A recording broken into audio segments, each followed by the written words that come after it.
Everything is personal right here.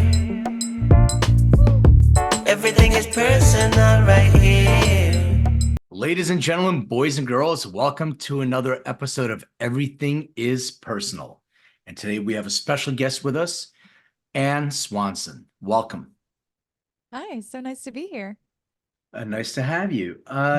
So I know I didn't get a chance. I messed up. I didn't get a chance to get your book and all that stuff. It's just been crazy. So we'll get into that. But before we get into sort of where you are today, I want to kind of go backwards and take people on your journey and align with you on your journey. So where did you grow up? Oh, I grew up in Virginia and I was a very anxious child. Do you have siblings? Were your parents together? Yeah, What was your family life like? I have a brother and I was very like artistic and loved to draw and dance. And my brother was more into like math and science. So we were both encouraged in those directions. But funny enough, we have now switched because I am a science educator. I went back to school after art school to study anatomy and physiology and pre-med course load and a master's of science and yoga therapy. And he ended up becoming a screenwriter in LA for children's movies. So we kind of switched in that way. But you know, Interesting. we have both sides in our family. Our dad is a rocket scientist at NASA, and our mom is very artistic, but she's a businesswoman and a lawyer. Interesting. So as you were growing up, you were artistic and what did you want to do when you were like as a kid? What did you want to go to school for Oh, well, or I wanted to study? be a writer, an artist, Mhm. but you know, I thought I'd be more of a novelist of a writer. And now I write nonfiction, like my recent book, Meditation for the Real World, and my first book, Science of Yoga. So I write, you know, practical how-to, science-backed books. So very different than novel, but you know, I became a writer in the end. So So it all kind of culminated because if that's what you really wanted to do at some point, maybe you used the left and right brain to combine them together and do what you were supposed to do. You mentioned an anxious child. What were some of the challenges that you had, or how did the anxiety manifest itself? I would have called myself a perfectionist and, you know, type A. And now I say I'm a recovering perfectionist. So take away that label. But, you know, just had to get everything right. I remember I would pray to God at night, you know, forgive me for all my sins, forgive me for everything that I did wrong today. And I'd list out all the things. And tomorrow, I promise I won't sin. I will be perfect. I promise. Every day I would say that. So I don't. I'm not a dogmatic. Religion is not really my background, but does it have anything to do with upbringing where there's some guilt associated with that as as you're going to church or whatever your Oh, I'm denomination is? sure. Right? I think that's where I learned it, but you know, that was how I took what they told me. I think I took it to an extreme. That you had to be perfect. So if you're not perfect, what happened? Oh, you go to hell, I guess, is what I thought. It's pretty dire. So how did that affect you? I'm just so curious because I'm trying to empathize and put yourself. You're in school. Like now you have friends and cliques and all that stuff. Yeah. How does that affect you in social circles too? Well, I always felt anxious about being perfect about my interactions, and it manifested as an adult starting in college where I would pass out in the most inopportune of times. So often it would be like procedures at the doctor's office or something like that where I felt like my body was betraying me and I couldn't rise to the situation. But yeah, it got pretty extreme and I knew I needed to do something about it. And so for anxiety, and then I also have chronic joint pain that I've dealt with since a teenager, I started yoga. I really want to dive into the yoga part, but I'm gonna because I kind of so I have a thing where when I give blood, Mm-hmm. I almost pass out. I don't think I've ever physically all the way passed out, but I saw stars. And Oh, yeah. the last time I was given blood, and I'm tattooed, so it's not a needle thing. It has to do with something. Maybe we can talk about now. You can help diagnose me. So as Well, don't as diagnose as a yoga therapist. Yeah, I'm just kidding. If so, as the blood is leaving my body, I don't know, and it's not the pain or anything of that, Yeah. but it's the anxiety of that, and Oh, okay. it definitely takes over. I feel anxious for some reason. It's one of the only, and medical procedures do that to me Yeah. as well. Feel anxious. So what happened was when I got my results back of my blood test, for instance, my blood glucose level was high. Oh, yeah. And The and I had a stress of it. I had a functional medical professional. So I'm having an intelligent conversation with somebody like, it might be that cortisol level that's being pumped into your bloodstream, but a regular doctor may not even know that. Like, oh, Yep. high blood sugar, let's put you on some meds and stuff. So I'm just trying to figure out like if you've experienced anything similar to that. And then Yeah, that's what I experienced. So yeah, it's twofold, what you're experiencing, or if any listener has something like this, the first one I'll just say is the obvious ones is you want to make sure you've eaten beforehand, you want to make sure you've drinking, you want to make sure that you're like comfortable in that way. Because if you have low blood sugar because of not eating, then you're going to be more likely to pass out. are you allowed So to eat before a blood test?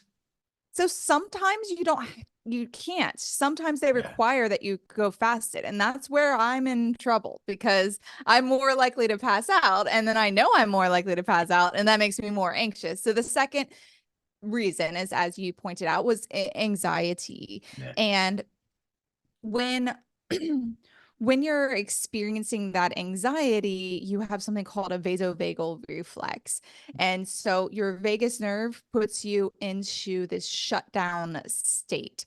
So the vagus nerve goes down to your neck, to your heart, to your guts, and it's like a connection between your brain and brainstem and the rest of your body and your vital organs. So it says, everybody relax so much that you're out. So it affects your blood pressure. And for me, it especially happens when I'm anxious because the healthcare provider is not providing compassionate care. They're not answering my questions, they're not making eye contact. And that's when my body's like, fight, flight, or freeze. I'm going to go to the extreme of freeze and be on the floor convulsing, don't know who I am. Nope, they're not going to do the procedure under those circumstances, right? I'm going to get out Oh, of doing the wow. procedure. So it's pretty extreme when I go through it. And obviously, I wanted a solution. So I went to a yoga teacher and I was like, what do I do? Well, how did you know? But like before we get in, how did you know that yoga may be the possible solution for that? Like, how Well, did you we've even? all heard that yoga and meditation are relaxing and good for you. I mean, at this point, they can help you relax, they can help you manage stress and anxiety. That's pretty like common. I can tell you more in depth the science behind what exactly it does, but that was just kind of, oh, try out yoga, that should help. Try Uh, out a meditation, that'll help. So I thought, mind over matter, I'll learn a meditation technique, and they taught me the most common meditation technique that I think a lot of people try or have heard of, which is a mindfulness technique where you pay attention to your body sensations and or your breath. And so I felt empowered. I'm like, oh, it's relaxing. We tried it at the yoga class. It was super relaxing. So I went in there and I was like, okay, I can feel my body.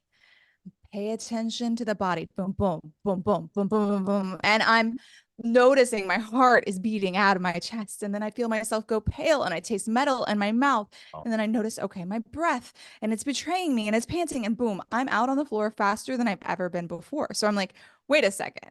what is up with this? They said it would be relaxing. So I look into the research because as a nerd like me, I dive into the science side behind it as well as consulting with experts. And apparently, based off of the research, when somebody experiences acute anxiety, that overwhelm, passing out, whether it's getting blood taken or at a presentation or wherever you may pass out or have a panic attack, when it's that overwhelmed, acute anxiety situation, body awareness and breath awareness, which are usually good for anxiety, in that situation make anxiety worse because as I described, you notice, oh, my body's betraying me. It's not doing what I want it to do. You like kind of freak out more because of it. So what do you do in that situation? Well, don't bring your awareness inward. Although it's a great meditation technique to do on your own when you're safe and comfortable at home, don't do that in the heat of the moment. So rather than bringing the awareness inward, bring it outward. So I have two techniques you could do in that situation. One that I outline in meditation for the real world is when you're experiencing panic is to look around. It's 333. Three things you see, three things you hear, and then move three body parts. Or if you're getting a procedure, you can't move. So I'll feel my feet on the ground. I'll turn my palms facing down. I'll press down, and maybe roll my shoulders back. So it could be a subtle movement. It could get up and walk if you can in the specific situation you're thinking of makes you anxious. Now, if you're getting a procedure like you don't have to answer questions. I guess blood drawing, you don't really have to answer questions. But if you don't have to answer questions like getting a dental procedure, for example, I use the meditation technique of visualization. So I'm visualizing I'm at the beach. I am hearing the sound of the ocean. I'm literally wiggling my toes and feeling them in the sand.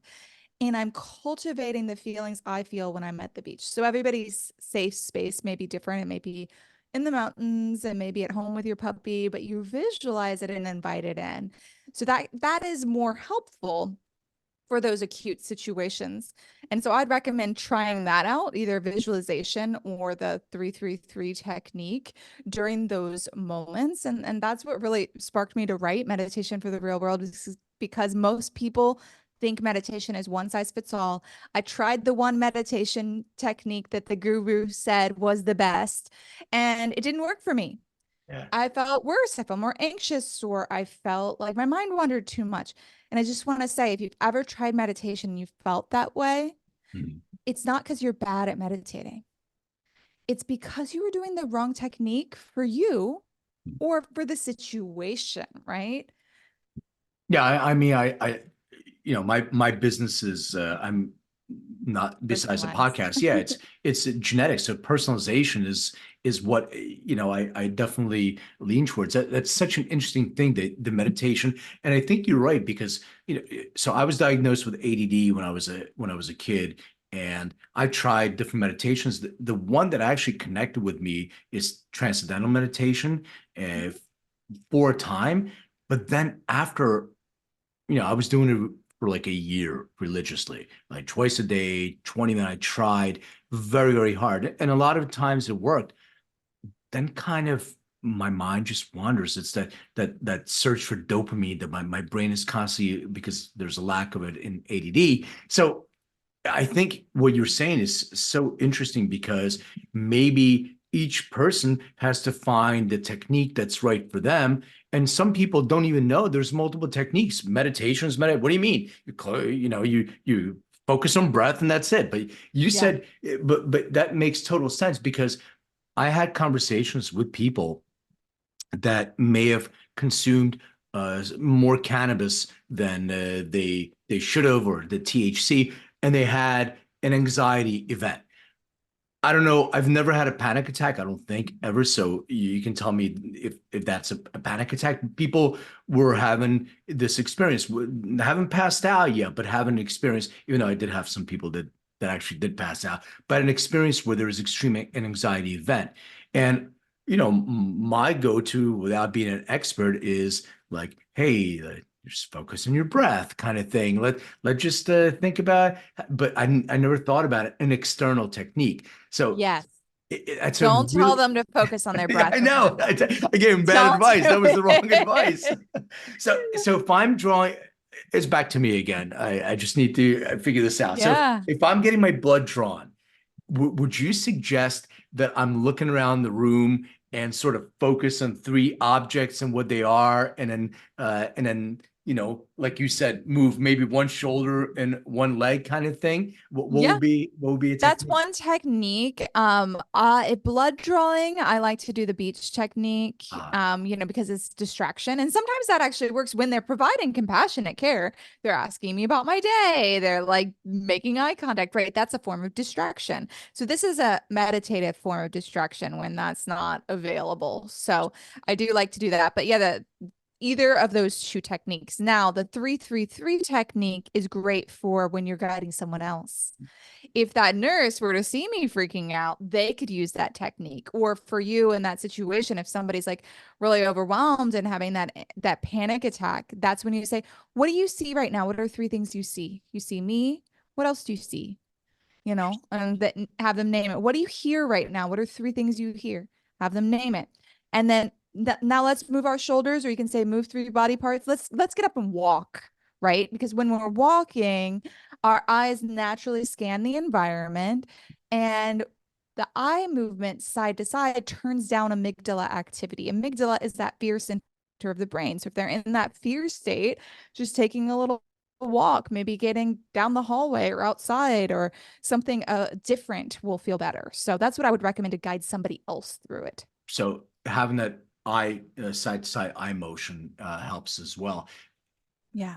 Look, I'm going to go back because I want to get a definition of a panic attack, because maybe some people say they're having a panic attack. Maybe it's not a panic attack. I don't know if there's a true definition of that. But you were mentioning the vagus nerve. So if you're having this fight or flight or freeze experience, your brain says we're in trouble. Let's Yes. protect the vital organs. So Yeah. let's focus in, protect. Let's make sure there's blood flow, heart, everything is going, and anything else you don't need, we're going to shut it down. So that's sort of what's happening on the Yeah. way to that shutdown. But is there a way to get there? Like, is there a sign that I'll know that somebody's going through this event, that you can interrupt that pattern before they actually go down? Everybody's signs are different. So I know when I'm going to pass out because I taste metal. That So some people see auras, some similar to like having a migraine come on. There's different things that you start to notice a pattern of. If you tend to do it, sometimes you feel dizzy and you need to sit down or come down to the floor.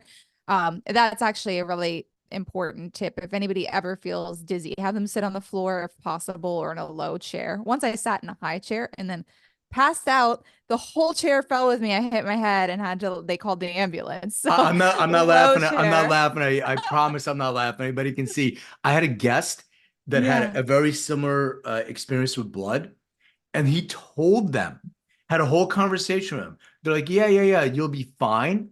And they put him on a thing, and he broke his nose. He fell forward as he was Oh, doing it and hit his nose. I don't remember on what, but that table or was something. yeah, Yeah. yeah, and hit broke his Yeah. nose. So ideally you sit on the floor or lie on a couch or just that get down. So everybody's signs are going to be different. As you mentioned, the blood flow is going to go to your heart and your brain to try to figure things out. So like your fingers are not going to have good articulation. If they're holding something, they may drop it or have trouble, writing clearly. It's shaky. They may be shaking in their hands. Shaking is a common sign.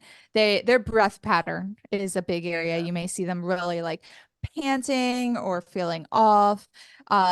They may be very disoriented. So if it's ever extreme and you're not sure, I mean, you can also top priority is like call 911 and then while you're waiting for the ambulance to talk them through it, because there's other things that could show some similar effects that we'd want to make sure they're not having too. Yeah, it's a good. So that would be, get help when necessary. Make sure you're not alone. But yeah, get down if it looks like they're lightheaded, and then talk them through what do you see? What do you hear? And move three body parts. And I have had the experience at the doctor's office when I pass out. It's like a transcendental experience. I'm on the floor or even just in the chair and I'm passed out. When I come to, they're always like, what's your name? What's the date? Who's the president? I don't understand. I'm human. I don't understand boundaries.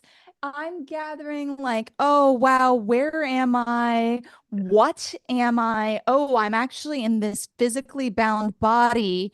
Oh no, do I have my organs? Am I in another country in a bathtub with no organs? Like, my brain is trying to figure this out. Who is this person? Did they just steal my kidneys?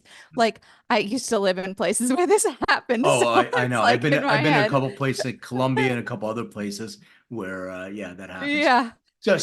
So there's a I guess there's a sort of fear, right? So there's a fear that takes over. And the reason why I bring this up, and I'm glad you said that, because I want to go back to what you talked about, joint pain too. So, we had a clinical study on anxiety that we've done in my company that uh, had people had a predisposition to stress reactivity, which they are more prone to anxiety. But what happens with that also, they have a greater secretion of cortisol, and it stays longer in their bloodstream. And what your immune system can do is like over respond or react to that. So the feeling of inflammation or the feeling of pain you get from inflammation usually starts in your joints, ankles, hips, knees, back pain, anything that's movable. So I'm just wondering, and you may know, but if not, I'm wondering, do you feel that anxiety and stress that you were going through actually resulted in the joint pain as well? There's a connection to the two. Oh, absolutely. There's a connection, and that's what the science is showing. It's not a physical problem.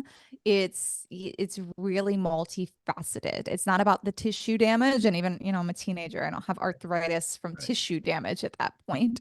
So it's not about the tissue damage. Instead, it's multifaceted in that it's about your mood and how does that affect your sleep. And then if your sleep's not that good, then that's going to cause pain. And if you get stressed in social situations, you have an extra sip of wine, the wine causes pain. If you're not paying attention to your body signals and you eat foods that are inflaming you and you're not connecting that, that causes pain. So one of the things that can really help is obviously mitigating that anxiety. And also, meditation in general has been shown to be helpful for anxiety and chronic pain. Those are two of the areas of the most research where we see benefits. So, cutting the inflammation, meditation is well known to cut inflammation. Meditation is well known to reduce those cortisol spikes. And so that we don't hold on to the cortisol, as you're saying, longer through the day. We want to have those natural spikes like in the morning and at certain times, but not through the day and through the night. So reducing overall cortisol levels. And also, meditation improves the endorphins, which are natural painkillers, right? We release endorphins right when we start meditating, and then long term we start to release them better. So that's that endogenous or internal morphine that you have that helps you to relax. I had several other points. Oh, also, it's really helpful for your genetic expression. So from an epigenetic perspective, we see in a lot of recent research, meditation helps to turn up activity of helpful genes, helping you to have positive immunity, get sick less often, and then turn down activity of genes related to inflammation, chronic conditions that you may think, oh, I'm destined to have this because it's in my family, dementia, heart disease, etc. But you're going to be less likely to express those negative genes from meditation. So meditation from even a cellular level has been shown to be helpful. Yeah, that makes total sense. And, we definitely see it in the research. Um, Yoga. So I want to go back to yoga. You said you tried yoga and it didn't work, but you ended up going to India to study, correct? Well, I mean, I did try yoga and it was working for me. So Okay. in college, I did yoga quite often and it was helping me with my anxiety and pain. And when I was living in China, randomly, that's where I was after college. And it was very depressing there and isolating. And I did a lot of Tai Chi, meditation, and yoga to get through Why that China? I'm just challenging curious. time. Were Well, you I studied Chinese in college, so I okay? had Mandarin under my belt. The deep reason why is I always loved panda bears, and I had this dream as a small child to go to China. All my stuffed animals were panda bears, and that was my dream. And my mom would give me a shovel to get my energy out and say, "Go in the backyard, dig a hole to China. If you dig far enough, you'll get to China." I don't know if she didn't care about the lawn, but she just wanted me to get the energy out. And so, or maybe she needed a hole for something else now that There I you think go. about it. You know what? Interesting. But I always dreamt of going to China, but it didn't live up to my dreams as far as the pollution and the depressing nature of what I was doing there. So I did a lot of yoga. I did my yoga teacher training and ultimately in India from there. And then came to the US empowered to become the best yoga teacher I could possibly be. And for me, that meant going into the medical field. That meant understanding the human body from that Western perspective. So I did the pre-med course load, worked in a cadaver lab, became an anatomy and physiology instructor and massage therapist at night. So just exploring the body from that different perspective. I'm just wondering, studying yoga in India, did you also study meditation in India while you were doing that? Yeah. So one of the things people in the West think of as yoga is just the poses. But when you look at yoga, it's an eight limb path. It has eight different parts. And if we break down the parts, one of those eight is the poses.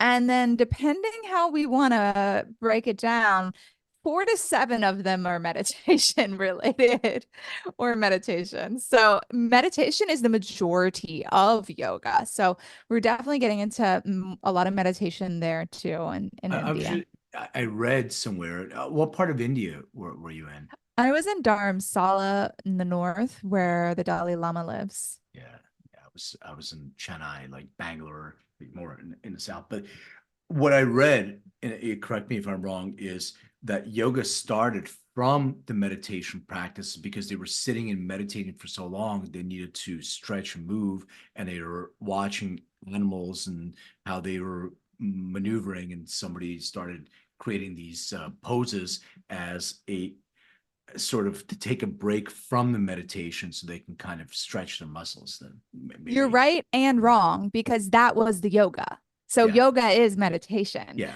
but then they made it a part of yoga, 1/8 yeah, of the practice to prepare your body and mind yeah. for sitting for meditation. So it's all about preparing for meditation. That's where really the magic happens, which is Mhm. why after writing my first book, Science of Yoga, which incorporates science of meditation and breathing practices as well as the poses, but it really focuses a lot on the poses. I knew I wanted to do something on meditation. And so I wrote Meditation for the Real World with Harvard neuroscientist Dr. Sarah Lazar to integrate that most cutting edge research, but also step-by-step practices. How, as a beginner, as a person feels like your mind is too busy and you're too busy, how can you actually integrate this into your life? I want to go back to you said sort of, and I'm paraphrasing, personalized yoga, I'll call it, Yeah. since I like everything's Yoga personal. So therapy. yeah, Yeah. Yoga therapy. That's I'm what I am.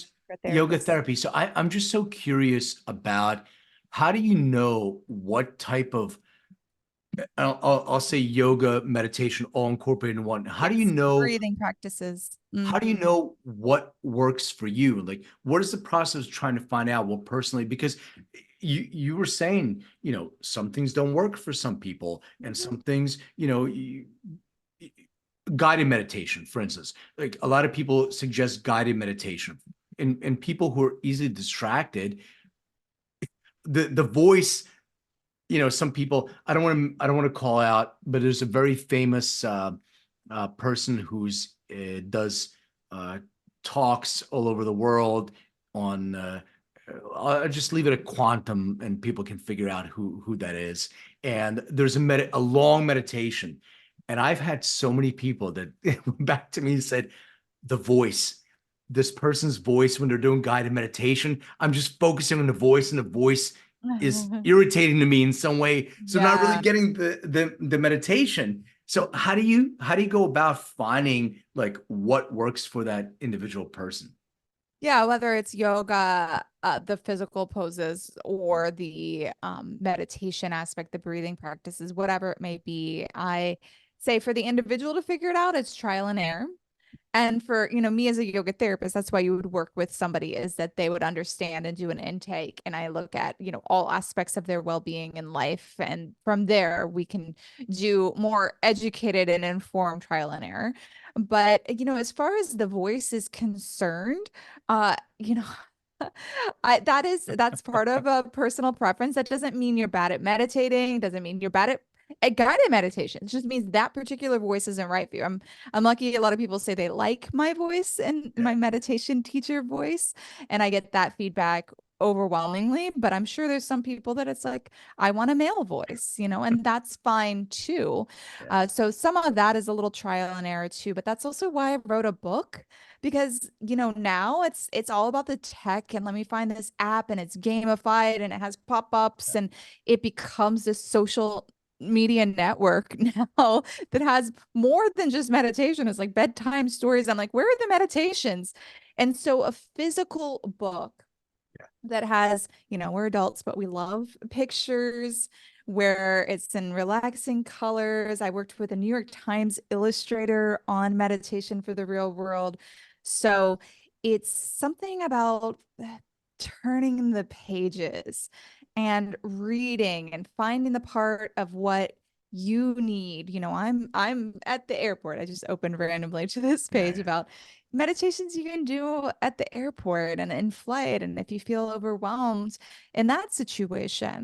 And it gives you tips of ways to prevent it, and then step-by-step meditations you could do. So something about getting away from technology, having it by your bedside, having it, at your coffee table. This is the kind of book you keep out, or a gift book, because it's so beautifully done by my publisher, DK, part of Penguin Random House. So, would you ever do an audio version of the book? So I have, for your listeners, actually, as a free gift, if they go to meditationfortherealworld.com, they can find out about how to get the book, but also you can get a free meditation challenge, and that's 5 days of audio meditations, less than 10 minutes each. And I know you're into music. I integrate music that has been specifically engineered to optimize your brain waves based off of science to help you get into that state. So really good for people with ADHD, people with focus issues to come into focus. So that's So at meditation a for the specific frequency like of music that aligns with frequencies, yeah. yes, and also integrating pink noise and brown noise, which Oh. are nature sounds that, your brain starts to think, oh, I am in nature when you hear these sounds. And when it's in those specific frequency ranges, it has intentions like memory consolidation, focus, relaxation, depending on the intention. I wonder if can I put that in my headphones, and when I'm getting my blood drawn, can I actually listen to Yeah, that pink yeah, you and could brown definitely. noise, and maybe that's what I'll I do. actually made an album too. So Uh-huh. I worked with my audio editor. She has 2 degrees and master's degrees in audio engineering and therapeutic music. Mhm. And we engineered this album based off of the songs that I use for the meditation challenge that you can also get access to. So you'll find out about how when you go to meditationfortherealworld.com. And then if you Love it. love brown noise, you'll listen to it. I actually have like 20-minute tracks of those. So those would be perfect on that album. That's like pink noise is my thing. I'm going to do 20-minute tracks. And I have an infographic with it that explains the science. So you can be like, this is what I want. This is the song I want for this situation. Super cool. I love that. How did you go about writing a book? Like, I know we sort of fast forwarded through the journey of you getting into yoga, including meditation, breath work, and everything else. But from there, obviously it was working for you because it was helping you with your challenges. And then you started teaching it. How did you? And if I missed any steps in between, let me know, fill in the gaps. But then, how did you decide that you're going to write a book, and how'd you go about doing that first? I never decided I was going to write my first book, Science of Yoga. I as cliche as the word is, and I feel like people overuse it and misunderstand it and misuse it, I absolutely manifested my first book contract. I used neuroscience and meditation to invite it into my life. I had just graduated from my master's degree in yoga therapy, and I was looking for a job. And if anybody has like higher education, you know that it's not always like easy to find a job. You think it will be after you just spent all that money and time, but it took a lot. I was applying for many, many jobs. I had over 100 rejections at this point, but I was holding true that the right opportunity was coming my way. And for the creatives out there, you know, like we just have to keep that attitude and keep that open mind. I was doing a lot of meditations and journaling, you know, writing words on my mirror of what I wanted to cultivate, creativity. And later, my colleagues in my graduate program, they told me they were about to have an intervention because they thought I was going way woo-woo off the deep end. Because, you know, I'm a science-minded person. So, however, now I know the neuroscience of this and why it works and truly does. So I was getting rejection after rejection, and I had ignored this email that I had randomly gotten. That I've then, you know, got a follow up, and I looked closer at it, and I don't have a book idea. I don't have a big social media following. I don't have anything like a agent or anything like this. This is absolutely out of the blue. My publisher DK, like who I mentioned is part of one of the biggest publishers in the world, Penguin Random House, they had emailed me and offered me a book contract for Science of Yoga, which the description of that book, how much better could it be when I just got my master's of science in yoga But therapy? how did you reach out to them and No. they randomly how I'm just So trying to yeah. part of inviting what your, you know, dream life is into your life is you set intentions and you pivot, and you don't necessarily like it doesn't have to be the way you intend it, right? I know the direction I'm going, Yeah. which is I set the intention I'm going to have a job that brings together everything that I just learned from my graduate program, from studying science, working in a cadaver lab, from doing the pre-med course load, from traveling to India. Everything is going to come together in this perfect job. And I thought it'd be at a university or spa. I didn't know, but I was open-minded. So that's part of it. The other thing is you do work. So I applied for hundreds of jobs Right. and got rejections. Now, none of those turned out to be the thing that got me this book contract and the true job I ended up with. But I was out there doing the work, getting out there. What did, which I never would have expected, was just a free article I'd written online.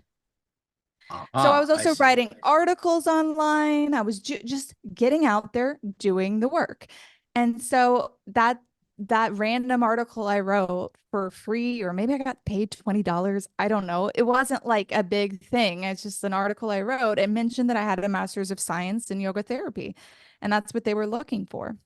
Yeah, I that's what I wanted you to really connect is the action. So It's action. It's right. absolutely action. It's not just being wishy-washy and just writing the words in the mirror. The words are on your mirror to inspire action, to wake up in the morning and look at it and say, I'm going to apply for 100 more jobs, even though I got rejected. I'm going to keep writing articles because I know this is the right path. You don't know which one's going to come, but action is the important part. The tools we use in meditation and in yoga and in journaling are what inspires the action. Yeah, I talk to a lot of people that I live in the Los Angeles area, and I talk to a lot of people that journal, that set intentions, vision boards, you name it, all that. This is normal. This is not. I mean, I'm from Philly, and we didn't used to do that in Philly, but LA, it's a Yeah. common thing. But there's that gap. That gap is I am going to take massive action. I'm going to do something about it. You can't just set intentions. So I'm so glad you brought that up. How do you go about setting intentions? Because it's an interesting thing that you just mentioned about, you know, like for me, when I remember I was trying to figure out between businesses and what I wanted to do. I'm like, what do I what do I love? Like music. I love cannabis. I love helping people, and I love I'm just fascinated about genetics and epigenetics and all that Yes. stuff. That's it. And I was just like, what can I do that combines all that stuff? And then, my business, it's not like all of a sudden it just landed in my lap. I was working towards that with the intention in mind. Yes, music is not part of my business, but it's still part of my life with other things that I do. So maybe that didn't end up in the same Yet. pot of gumbo yet. Thank you. But I I just I just wanted to understand, like, how do you go about setting intentions? How do you and do you incorporate meditation techniques for those intentional intentions you set so you can help manifest and then combine that with massive action? Yes, absolutely. My meditation is about developing focus. So if you feel like you're challenged with focus, your mind wanders a lot, it's more reason to meditate. It is boot camp for your focus. So my meditation technique helps me to do that, but I also do specific techniques within the meditations to inspire that action, to get in touch with my inside, with my internal like desires and listen to my body, because ultimately our bodies know the right answer. Should I take this job? Should I go this? Should I do that? Should I, even the small things, should I say yes to this opportunity, or go to that party? Our body knows the answer. We just don't take the moment to pause and listen to it. So being in alignment and listening to your body's signals, which when you have pain and anxiety, you want to push them down. So that's what meditation teaches you, is how to listen to them in the way that you can tolerate. And so yeah, I definitely integrate that as well as journaling, vision board, or we may want to do what some neuroscientists call, it's called an action board. Okay. Everything up there you look at, you're going to do action towards. So every day that's your inspiring you for action. I love that because a vision board sometimes just hangs as a piece of art. Oh, I Yeah. did it. Okay. But I love that you said an action board because that actually motivates and stimulates action. Um, I had a, I used to do, I did yoga every day for 10 years prior to COVID.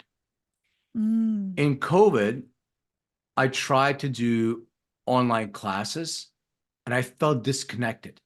Uh, yeah.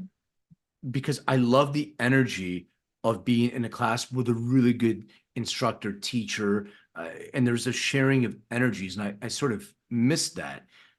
Not, and I'm not saying it once again, individual, personalized kind of Yeah. thing.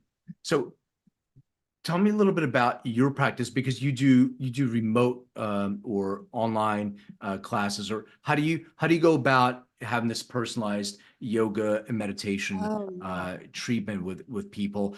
And by the way, I was disconnected because I'm just joining a random class. Nobody's having that interaction with me as I'm sure you do. So I show up, I have my mat in my living room or in my bedroom, and I'm watching on a computer or whatever. I felt disconnected. Especially when the teacher can't even see you. So I do a lot of one-on-ones for people that are sent to me, referred to me. So that's one way I can deeply connect, obviously a full intake, a therapeutic session. But then I teach for a yoga studio called Om Practice, OM Practice. And it's been around since before the pandemic. I worked with them. But they're very unique in that it's on Zoom, so you're required to have your camera on. I know everybody in the class. It's a small class. I say, hello. How are you doing, Len? What do you want me to focus on today? They write in the chat or they unmute themselves and they let me know what they want to focus on. So I'm constantly through the class. I'm like, Lynn, lift your leg higher. Lynn, keep that hip down. I'm pointing out tips for that specific person. So they've been doing that since before the pandemic. So when the pandemic hit, they definitely grew quite a bit because that's what people were craving. You join these classes that were like hundreds of people, and the teacher can't see you and give you feedback or know your name. Yeah, and it was exactly that. And I'm so glad you brought that up because it's a huge difference of having that interaction and you don't lose the energy as much. Um, Once again, another question for me because I care about my show. It's for me. I tore Personalized.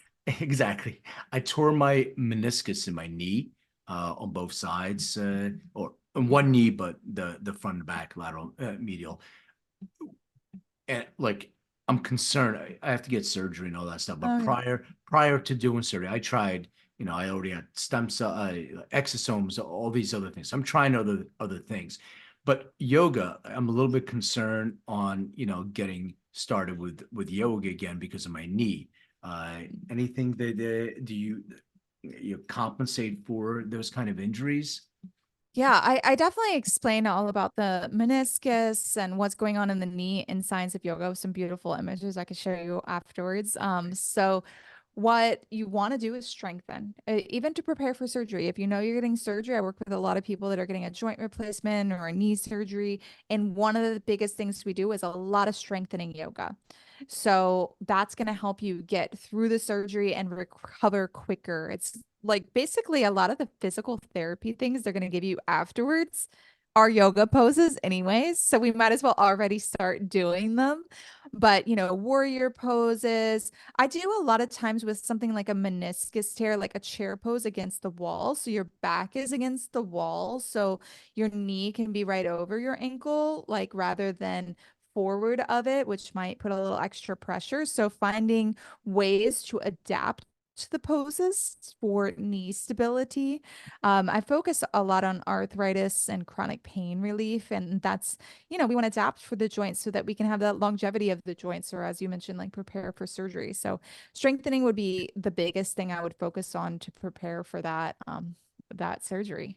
Great, and I think that'll probably help me with recovery, as you said, after the fact. That too.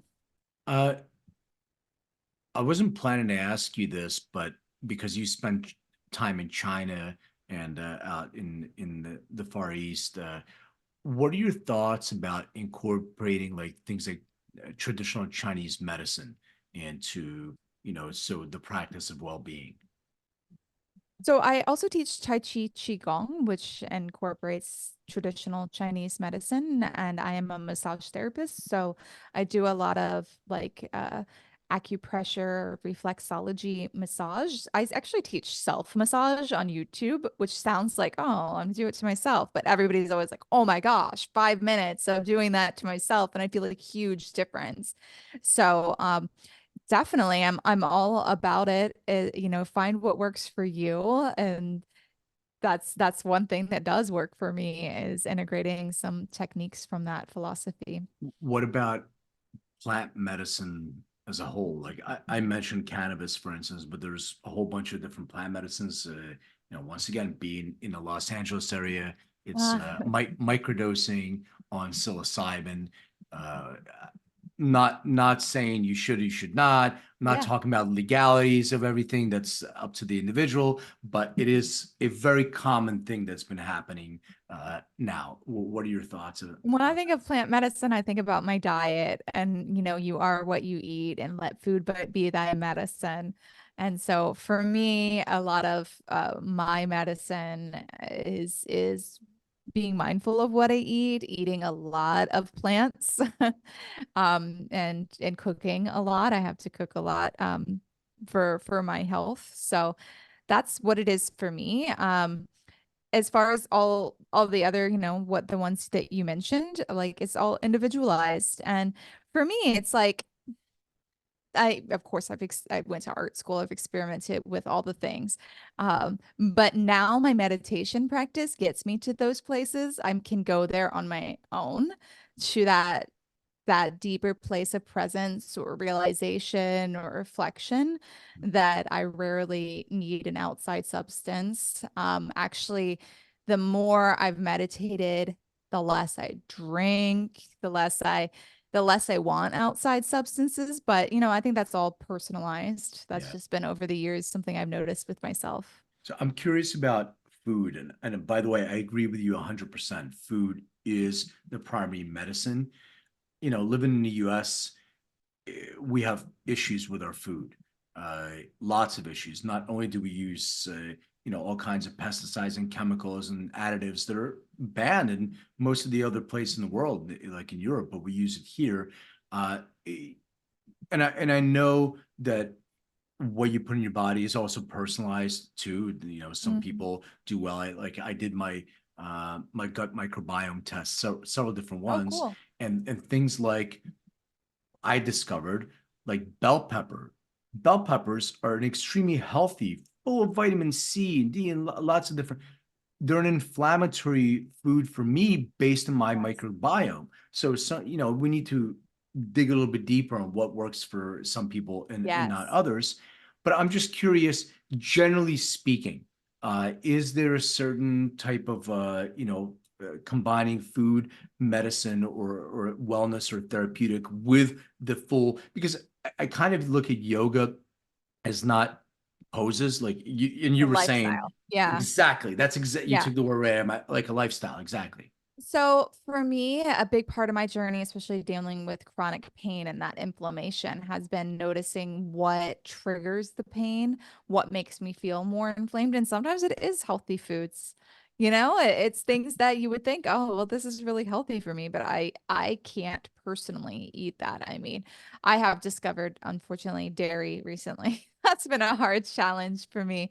Um, but noticing what foods trigger it and what don't. A lot of times we're in denial Yeah, about it, yeah, because especially we when it's like it. something like cheese. I was They're like, like, oh, it's oh, fine if I have the low lactose or the low casein cheese, I'm yeah, fine. And it did help a little, but I wasn't fine. yeah. Now I know it was definitely contributing to the inflammation. But you don't have Um, a you don't have like a you know meat is not good, fish is good. Like you don't have anything that's It's individualized, like you said. Everybody's different, and we even know the science of weight loss and weight maintenance is that no diet works slash all the diets work. yeah. Whichever diet works for you is the one that's going to work. The one that you stick with is the one that works. Whether Thank you. it's time restricted eating, if that makes you feel like it's not as restrictive, or maybe it's plant-based, that does help people lose weight. But if it feels super restrictive to you, it's not going to Yeah, help you. because it's not going to If last. You're not it's going to not be gonna able. last. It's a lifestyle. So yeah, and I'm so glad you said it. So Yeah. I haven't eaten meat in, I mean, 15 years plus whatever. But I eat fish. But at one Yeah, point and the in, same. so at one point in my life, I was really restrictive. So like not eating meat, not food combining. I did the fit for life thing where mix carbs, even though I didn't eat meat. So you don't mix carbs with proteins. You eat them separately. I did all kinds of crazy. I did Oh my God, that makes no sense based off of science. right, but What? but there is science. Want to Like if lessen the impact of the carbs, right. because if you just have carbs alone, then you're gonna have a blood sugar Right. spike. Even Gundry's lectin. And if you don't eat meat and you don't eat like legumes and nightshades, I He takes it love a that. little too far. Well, He that's takes it a that's what little I'm too saying. far. But that's what I'm saying. I was hungry. And then you start reintroducing food back in. Yes. But you're absolutely right. It's if it's a lifestyle, including everything else, if you can sustain that, like I don't eat sugar either. Fine, but I eat certain food that convert to sugar. But if you're gonna say to yourself, I'm not gonna eat sugar, but you just love that Starbucks whatever sugary drink, then it's not gonna be easy for you It's to not gonna uh, stick. to Yeah. maintain that kind of thing. So yeah, I Yeah, agree. but I do think meditation and mindfulness help you be able to make those better lifestyle choices. Not do I think, the research shows that you make better lifestyle choices. You will eat the foods that are nourishing to you. You're going to go to bed at a more regular time. You're going to Yeah. get in touch with the signals of your body. So, learning to meditate is a game changer for being able to figure out how to individualize any of these things that you're mentioning. Diet, plant medicine, sleep schedule, all of these things are individualized. We all need a different amount of sleep and different time to go to bed and wake up, all of that. So for you to figure out what's the best for you, I do think meditation is the answer, because you're going to have that greater insight and intuition. I love that. Okay, I have a few questions I ask all my guests. Obviously, I'm a music person or interested in music. Do you remember the very first concert that Oh my you God. attended? And if So so, embarrassing. what was it? We're not gonna Spice judge. Just Girls. me. Spice Nobody's gonna hear. Girls. Spice Girls. Spice Girls. It's amazing. Spice Girls are great. It Who's was your a big favorite? concert. Which one was your favorite Spice Girl? Scary Spice. I mean, quick story. I don't even know if I ever told this before, but I didn't move to LA yet permanently. We're just going back and forth, and we were staying in a hotel in the LA area, and with Mel, Scary Spice, Mel B was there at the pool, and we were talking. I didn't recognize her at first, but we were talking, and got friendly, and then she's like, "You got really sad." She's like, "Oh my God." I'm like, "What happened?" And I don't remember if she got a text or I don't remember what the phone situation was like back then, but somebody told her, called her or texted her, I don't remember, that Michael Jackson passed. So I found Oh, out from Mel B how oh Michael my Jackson passed, and God, that's so that's a random. random memory that I had, but since Yeah, you that's an mentioned impactful since memory. you mentioned Scary Spice, Yeah. what was the last concert you attended? I have not been attending concerts that much since The Spice Girls. COVID. Yeah, no, no, since COVID. I feel like I haven't gotten back into the habit as much. What have I gone to? Well, here in Hawaii, Jack Johnson is really huge. He throws these amazing concerts for charity and they're just so well received and his whole family's there. It's just a family thing on a lawn. It's so great. I just saw him and his family. So he was at the Jimmy Buffett tribute Oh, cool. in LA, which was, I mean, he performed, but the Eagles performed with Paul McCartney, which was Wow. just like mind blowing to me. So, uh, okay, 5 albums. You can only listen to 5 albums for a year, and you don't have to remember the name of the album. It can be a Jack Johnson album. So, what would be Mm, those 5 albums that come to mind? okay. I really like this artist.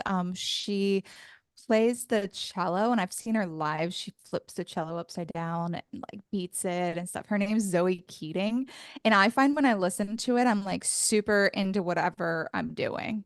I'm able to focus. So that for sure. Um, I think I'm gonna throw a Jack Johnson album in there because we have been listening to him a lot recently. I feel like everywhere we go here in Hawaii, he's just like on in the background, and it reminds me of like Hawaii vibes. Um, Speaking of that, a Bob Marley album too also reminds me of being on the beach. He has this one song about like being on the Hawaiian beach. They play it here everywhere all the time that I really love. So definitely a Bob Marley album. And what have I been listening to recently? We listen to a lot of mixed albums that are created. So we actually listen to records though. They're like actual physical records. So yes, I'm like, what other records have we been pulling out? I'm gonna be completely honest. Do have Taylor Swift's new album. So I Oh, would put that's a it. Taylor We're Swift done. No, I'm album in kidding. there. I'm like, I have to be honest because we have been listening to that recently. And then I would play the meditation album that I made. I never would have thought I would make an album and drop an album, I but love it. like to be able to listen to the sounds of ocean waves mixed with frequencies to help you relax in nature, as well as other frequencies that have evidences to support them to help you get into specific states. And the research is so interesting. When I was diving into it for the book, I have a whole section about the science of sound and meditation for the Uh, real world and the frequencies we were speaking of, pink noise, brown noise, and the different ranges and what it does to your brain waves. So I break that all down in the book, and the researchers themselves call it digital drugs.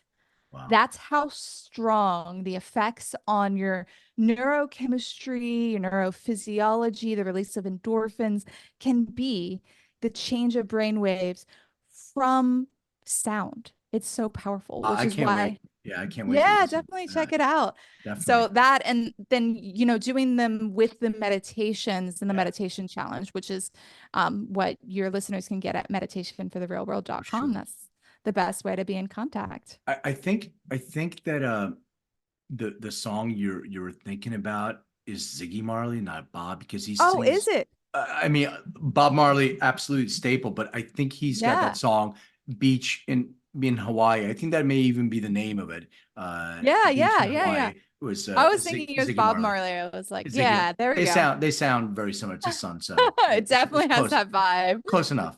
Um, I did okay, grow up listening to Bob Marley though, so that my dad always had records of Bob Marley playing. So, all right. So, final bonus question. Please describe what your room looked like growing up. oh, I've lived in so many different places. I'd have to like choose a room. Choose a room. Um, I had a like hot pink comforter that had these like Indian designs on them that looked really cool, and, like pillows that were purple and rich colors. And then I had an easel up for drawing and like all my art supplies out. Um, and I'm like, what did we have back then? CD player, right? It was a CD player, CD, like cassette. I don't know. boom Depends. box, I go back boom to the. box. I go back to 8 tracks, so I'm old. So Yeah, definitely a CD player and some, or they were like a boom box with a yeah, CD player and all the CDs stacked. yeah. What was there anything in the walls? Did you have art or posters or anything like that that you can remember? I don't think I had anything on the walls because it was a pretty small room. I had big windows. I did have a TV, and then I had the easel. So Yeah, then there's like a mirrored uh closet door. So got it. And where can people find out more about you? Where can people engage with you? Where can people buy your books? You yeah. download your audio, get the audio. Anything you want to share? Well, the best way to like talk to me is on Instagram at scienceof.yoga. And if you get the book, take a picture of it, tag me in it. That's a really great way to, we can have DMs and get to know each other that way. But the best thing is go to meditationfortherealworld.com. Not only will you find out how to get meditation for the real world, get in the meditation challenge, you'll also find out about how to get the album, Science of Yoga book, and then from there, we'll be able to have it contact. So meditationfortherealworld.com. This was great. I thank you so much for doing this. I really, really appreciate it. Thank you.